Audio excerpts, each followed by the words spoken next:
रेगिस्तान क्या है? रेगिस्तान एक शुष्क बंजर पैरेडृषि है जो आमतौर पर कम वर्षा, अत्यधिक तापमान और वायरल वनस्पति की विशेषता है। हालांकि रेगिस्तान की सामान्य छवि रेत के टीलों और चिलचिलाती गर्मी का आह्वान कर सकती है, लेकिन जरूरी नहीं कि रेगिस्तान केवल रेत से ही परिभाषित हो। एक रेगिस्तान में चट्टानी भूभाग, नमक के मैदान या यहाँ तक कि बर्फीली क्षेत्र भी शामिल हो सकते हैं, जब तक कि इसा में सालाना 10 इंच लगभग 25 सेमी से कम वर्षा होती है। रेगिस्तान पृथ्वी की भूमि की सतह का लगभग 1/3 हिस्सा बनाते हैं और सहारा के रेतीले टीलों से लेकर गोबी रेगिस्तान के ठंडे शुष्क मैदानों तक हर महाद्वीप पर पाए जा सकते हैं। अपने प्रतिकूल वातावरण के बावजूद रेगिस्तान भूवैज्ञानिक विविधता और अद्वितीय पारिस्थितिकी तंत्र से समृद्ध है, जिनमें विशिष्ट पौधे और पशु जीवन है जो चरम स्थितियों के अनुकूल है। ये पारिस्थितिक तंत्र शुष्क, बेजान परिदृश्यों से लेकर ऐसे क्षेत्रों तक हो सकते हैं जो शुष्क होते हुए भी झाड़ियों, कैक्टी और सूखा प्रतिरोधी जानवरों के रूप में जीवंत जीवन का समर्थन कराते हैं। इस निबंध में हम पता लगाएंगे कि रेगिस्तान क्या है, वे कैसे बनते हैं, अनेक विभिन्न प्रकार, रेगिस्तान के सकारात्मक और नकारात्मक पहलू, और प्राकृतिक और मानवीय गतिविधियों द्वारा रेगिस्तान को किस तरह से नष्ट या बदला जा सकता है। रेगिस्तान कैसे बनते हैं? रेगिस्तान उन क्षेत्रों में बनते हैं जहां बहुत कम वर्षा होती है, आमतौर पर जलवायु, वायुमंडलीय और भूवैज्ञानिक स्थितियों के संयोजन के कारण। रेगिस्तान निर्माण को समझने की कुंजी वर्षा या उसकी कमी है। रेगिस्तान निर्माण में कई प्रमुख प्रक्रियाएं योगदान देती है। 1. वायुमंडलीय परिसंचरण। पृथ्वी का वायुमंडल रेगिस्तान निर्माण में केंद्रीय भूमिका निभाता है। भूमध्य रेखा के पास गर्म हवा ऊपर उठती है, जिससे उष्णकटिबंधीय क्षेत्रों में संघनन और वर्षा होती है। जैसे ही हवा भूमध्य रेखा से उत्तर और दक्षिण की ओर बढ़ाती है या ठंडी हो जाती है और उत्तर और दक्षिण दोनों तरफ 30 डिग्री अक्षांश के आसपास नीचे उतरती है, या नीचे आने वाली हवा शुष्क होती है और बादलों को बनाने नहीं देती, जिसके परिणामस्वरूप ऐसे क्षेत्रों में वर्षा बहुत कम होती है। यह प्रक्रिया दुनिया के सबसे बड़े रेगिस्तानों का निर्माण करती है, जैसे अफ्रीका में सहारा और मध्य पूर्व में अरब रेगिस्तान। इस क्षेत्र को हेडली सेल के नाम से जाना जाता है और यह इन क्षेत्रों की रेगिस्तानी जलवायु का एक प्रमुख कारक है।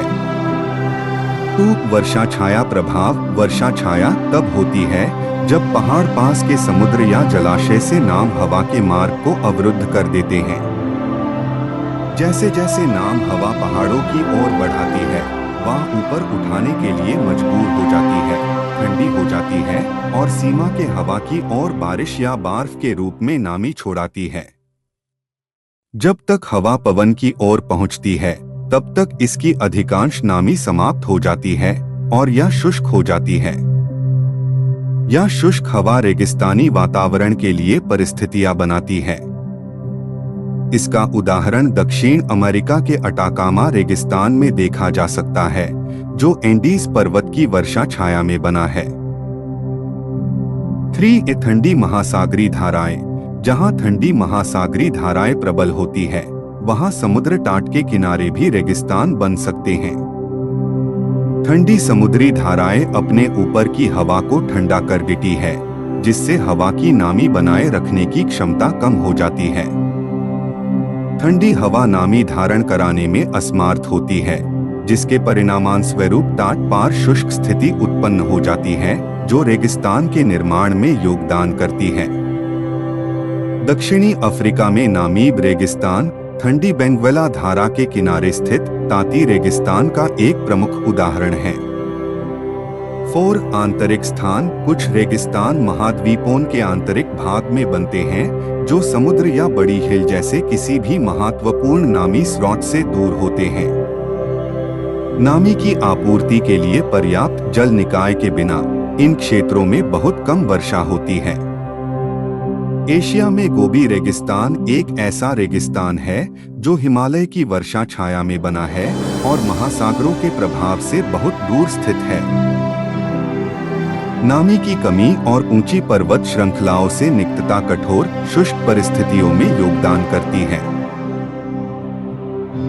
5 वैश्विक जलवायु परिवर्तन और मानव गतिविधि। प्राकृतिक कारकों के अलावा मानवीय गतिविधियों और जलवायु परिवर्तन ने भी मरुस्थलीकरण के विस्तार में योगदान दिया है। मरुस्थलीकरण वह प्रक्रिया है जिसके माध्यम से उपजाऊ भूमि रेगिस्तान बन जाती है, जो अक्सर वनों की कटाई, अतिचारण, कृषि आदि प्रयोग और जल संसाधनों के कुप्रबंधन के कारण होती है।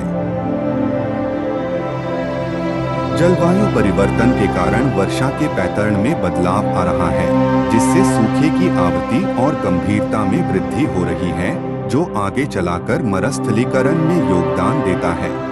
रेगिस्तान के प्रकार। रेगिस्तानों को अनकी जलवायु, स्थान और तापमान भिन्नता के आधार पर कई प्रकारों में वर्गीकृत किया जाता है।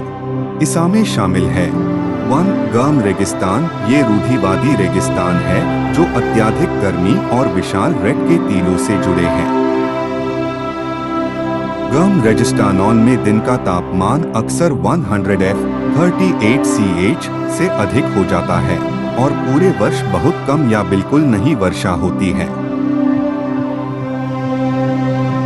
वे आमतौर पर भूमध्य रेखा के उत्तर और दक्षिण में 20 डिग्री से 30 डिग्री के बीच स्थित होते हैं, जहां वैश्विक वायुमंडलीय परिसंचरण पैटर्न शुष्क स्थिति पैदा कराते हैं।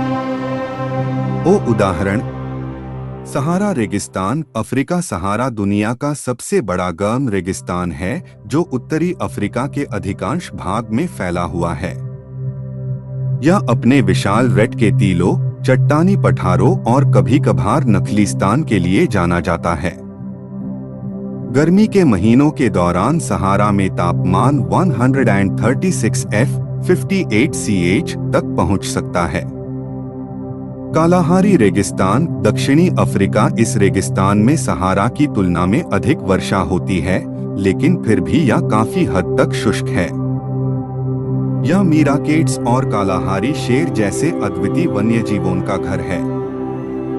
सोनोरन रेगिस्तान। उत्तरी अमेरिका, मेक्सिको और दक्षिण पश्चिमी संयुक्त राज्य अमेरिका के कुछ हिस्सों में स्थित सोनोरन रेगिस्तान सगुआरो कैक्टस जैसी प्रतिष्ठित प्रजातियों के साथ जैव विविधता से समृद्ध है। 2 ठंडे रेगिस्तान। ठंडे रेगिस्तान वे रेगिस्तान है जिनमें कठोर सर्दियां होती है, जिसमें तापमान 0 से नीचे चला जाता है। हालांकि इन रेगिस्तानों में गर्मियां गर्म हो सकती है, लेकिन अनकी समग्र जलवायु गर्म रेगिस्तानों की तुलना में बहुत ठंडी होती है। इन क्षेत्रों में अक्सर दिन और रात के बीच महत्वपूर्ण तापमान में उतार चढ़ाव का अनुभव होता है। उदाहरण: गोबी रेगिस्तान। एशिया, उत्तरी चीन और दक्षिणी मंगोलिया तक फैला गोबी रेगिस्तान दुनिया के सबसे ठंडे रेगिस्तानों में से एक है। यहाँ अत्यधिक मौसमी तापमान में उतार चढ़ाव और कठोर सर्दियों का अनुभव होता है, जिसमें तापमान 0 से नीचे चला जाता है। Great Basin Desert. उत्तरी America. Great Basin Desert Nevada, Utah और कैलिफोर्निया के कुछ हिस्सों में फैला है। इसकी विशेषता ठंडी सर्दियां है, जिसमें तापमान अक्सर 0 से नीचे चला जाता है और साल भर शुष्क स्थितियां रहती है। 3 ताती रेगिस्तान। ताती रेगिस्तान समुद्र तट के किनारे पाए जाते हैं, अक्सर पहाड़ों की वर्षा छाया में या जहां ठंडी समुद्री धाराएं हवा में नमी को कम कर देती हैं। इन रेगिस्तानों में सीमित वर्षा होती है और गर्म रेगिस्तानों की तुलना में तापमान हल्का होता है।